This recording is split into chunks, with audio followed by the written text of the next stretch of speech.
Hi, welcome to my channel, and today I'm going to be breaking down my layers and the process I used on this just real quick because last week I rambled about clown apologetics, so now I'm actually going to talk about art. Okay, so I wanted to make this as scary as I possibly could. So I'm just going to go through and turn a lot of these off. Also, where I'm on Metabang and my iPad has limited storage, I had to condense a lot of this on to a lot of layers, and it made this a lot more painty and a lot more challenging, but it is what it is. So the first thing I did was I started off with my line art like I always do, and I tried to vary my line weight to the best of my abilities, and I have changed some of the line art colors. So like if I zoom in here, you can tell that his horns are a different color. Some of these lines are a little bit more faded out around his makeup. The little head tassels are changed in color so that they sort of fade in and look a little bit more transparent, and like the stars inside these floating balls have been changed. Changing line art color is something I do towards the end of my drawing process, and I feel like it helps sort of set off the image in the end, especially, I mean, this comes from somebody who draws in like I guess borderline anime style, you could say, but I always prefer to change my line art color. So I go in and I add next the base colors. Oh, the other thing that I forgot about was this Bard of Rage symbol. Well, I guess it's just Rage, it's not Bard. I changed the line art color for it too, and I actually came in later with an airbrush on a lowered opacity and went over these tassels a little bit so that they were a little bit more transparent. But these are all just the base colors, completely flat. And I didn't color in the bottles, but I did color in the liquids in the cork because that's something that I do later. And then I came in and I did some sort of overpainting. So I used Gamzee's his planet in Homestuck called the Land of Tints and Mirth as the setting for this, and I know that's not where this takes place, but again, I don't want to think about Gamzee and Jane, okay? So I went in and I did the stripes on the tent to give them like the swirling pattern, and I did a gradient with an airbrush on the bottom with purple to set them off from the background a little bit and give this help set it up to be like smoky and misty. And I used orange and yellow on top of the green in the background to sort of do like carnival lights, and that is one of the things that I think I could have done better on this. I did say last week I was going to talk about things that I liked about this and things that I think I could have done better. I think that I could have illustrated that better. It probably comes across fine, but it's not exactly what I had in mind. I wanted this to be very scary and ominous, and I think I did that pretty well, but I think that was one of the things I think could have been improved upon a little bit more. But if I zoom in, you can see that I've done like some scratchy and polka dot textures on the tints as well, and as well on the top and the light blue parts where there are the orbs at the top, which I can't remember if that's on this layer or not. Okay, those are on the base layer, good. Anyway,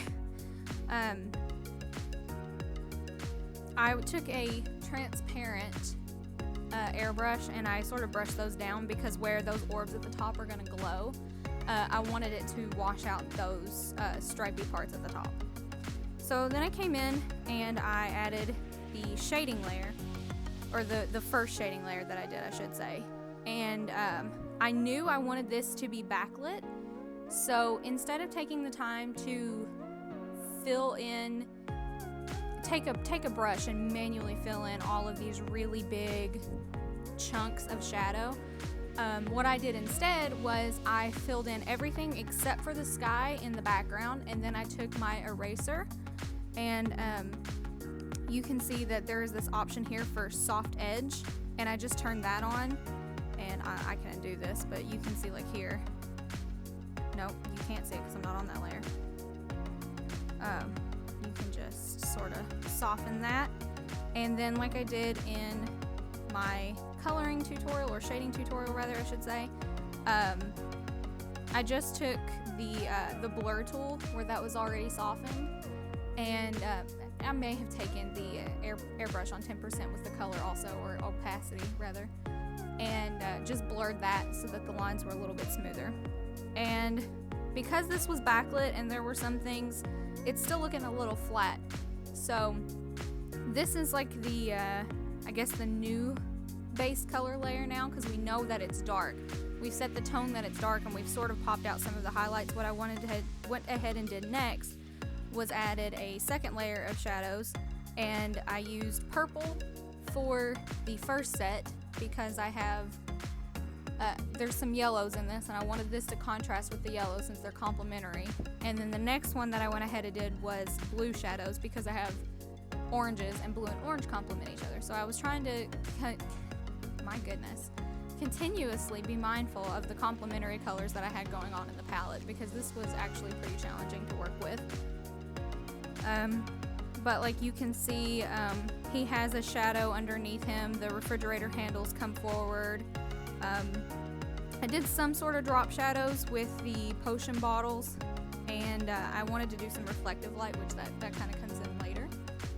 But and also in front of the refrigerator there would be darker shadows. I used darker shadows on the tints to sort of push those lower and space them apart more. And I added them to like the orange balls to make them more spherical.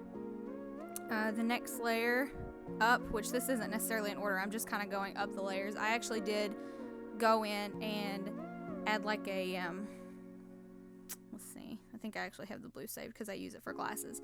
This color blue, and I went in and filled over top of the bottles and lowered the opacity down to 40% so that they are sort of transparent, you know, but it still looks sort of like glass. You know, I can work with shading and highlighting it as a bottle now. And then I come into this layer where we start lighting everything up. And it may also be worth noting now that the finished image that I'm going to show you here is not the same image that I have finished and posted, and the reason being is maybe I just am incompetent. That's a pretty good possibility, being as I stand Gamzee. But I could not find a color correction slider on Metabang, but I knew Procreate had one. So I finished this and imported it out to Procreate, and I messed with the values and stuff in Procreate. But I will get to the finished image. But anyway, this is my highlights, and this is really where I did the most painting, I think. There's still a little bit more in here that I go through, but I went in with like, first I went in with the blues because I wanted to add a little bit of that reflecting on the purple, and you can see that on Gamzee's clothes and on his face, and you know, so on and so forth. And then I also wanted to have a little bit of orange reflecting because you do have light bouncing off of these orange balls and also off of this orange platform that he's on. And I sort of and the backdrop sort of has like yellowy orange lighting, so I lit up the tints with that too. And I even went around and bordered Gamzee a little bit with the orangey color, just because I thought it looked really nice on the purple, and that is sort of coming and warms up that light from the background, so the image itself isn't looking so cool in terms of color palette. And then I also went back and I lit up the background, which again, I think I said earlier, I think I could do that a little bit better next time. And I went and lit up these orbs and washed it out at the top like I told you earlier. Added some reflective light onto the refrigerator so that it wasn't just a big white box. And the reflective lighting underneath the potions as well. And then, I added a little bit more intense highlights as well, just to start kicking it up in the background, give it a little bit, just really pushing the contrast at this point, which the end result, I think, maybe muted all the work I put in. And the last layer that I did I added green and purple haze to sort of represent the soapware slime, which I did with, I will find the tool. Oops, no, not with that, I won't. I use the fluffy watercolor brush to make the clouds. And I did mess with overlays, but I wasn't liking the result on either one of those. So let's talk about the final image. Okay, so this is the final image that I ended with after, like I said, I had to export it to Procreate and mess with the color sliders a little bit and the values and all that fun stuff. Again, there might be that feature on Metabang, but I'm really stubborn and I don't like to look things up. I just kind of go with what I know first and then ask questions later. So if there is color sliders in Metabang, I guess I'll find them later, but for now I did it in Procreate.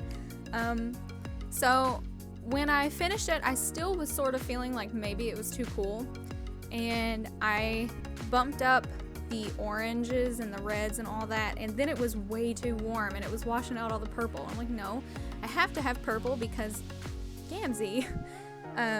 So in the end, what I ended up doing after fighting with it for maybe like 10 or 15 minutes, the different color slider settings, I ended up bumping up the green, and I feel like that sort of balanced out everything enough that it's still read as spooky and ominous and misty and hazy. I really feel like that sort of kicked up the vapors from the soap or what have you at the end of it. But yeah, so I think if I had to pick one thing I'd like to do better, I'd like to bring out the oranges a little bit more. I tried every way in the world to try to bring out the green and the orange at the same time, and it just wasn't happening. So maybe that's something that I need to try to push a little bit further in the process. Also, I probably could have sat and picked at it a little bit more. But by the time this was going down, I was like 10 hours into this illustration and I was bored. I was ready to start doing something else. But yeah, if you guys like videos like this where I actually go through my individual layers and tell you more about what I did, I'd be happy to do that. Or if you just want to stick to the speed paint and I'll ramble through what I'm doing while you're watching it, that's fine too. Or maybe somebody has some crazy combination of both.